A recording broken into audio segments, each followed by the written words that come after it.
practicing my speech here at work, so please ignore the weird video in the background. Thanks. Oh, I adore to cook. It makes me feel so mindless, but in a worthwhile way.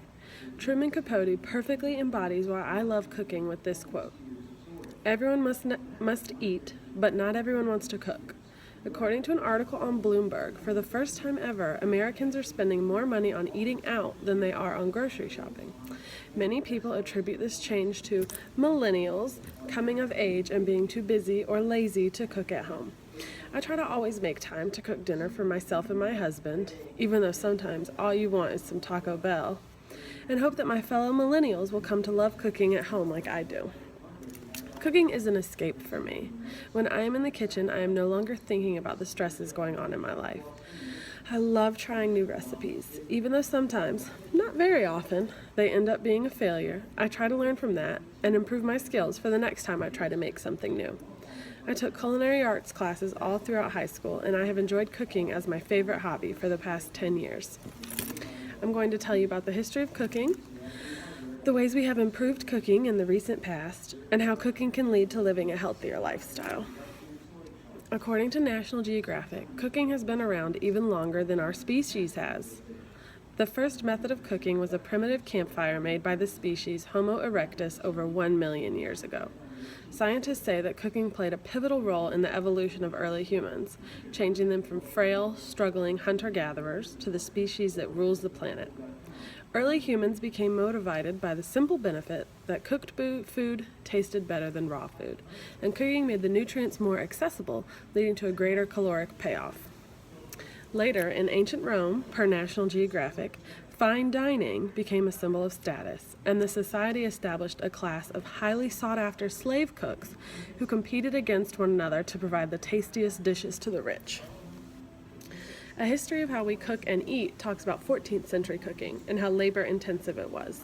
A pancake recipe from the 14th century called for the ingredients to be beaten together long enough to weary one person or two.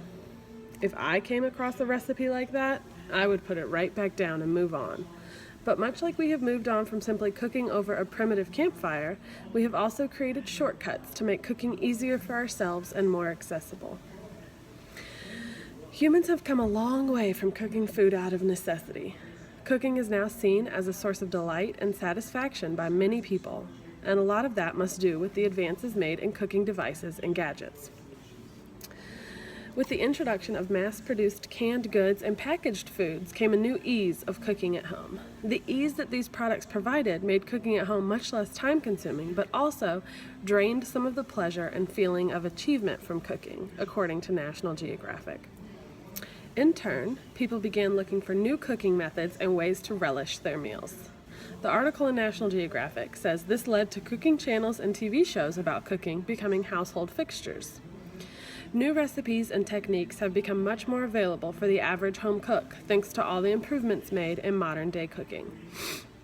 Along with creativity and accessibility, cooking at home leads to a healthier diet, according to a study done by Johns Hopkins. Studies show that cooking at home leads to choosing healthier options and consuming less calories. The Johns Hopkins study shows that when people cook much of the meals in their own kitchen, they consume fewer carbohydrates, less sugar, and less fat than those who cook less, even if they're not trying to lose weight. It also showed that those who cook at home regularly consumed fewer calories whenever they ate out at restaurants. The research also showed that those who cook at home more regularly buy less frozen foods when shopping for groceries and are less likely to pick fast food options when deciding to eat out and choosing a restaurant. Not only does cooking at home help to inspire creativity, it also provides many healthy options and time spent in your house with your loved ones. Now that I've talked about the history of cooking, the ways cooking has become more accessible, and how it can lead to a healthier lifestyle, I hope you all want to go home and make a delicious home-cooked dinner for your families.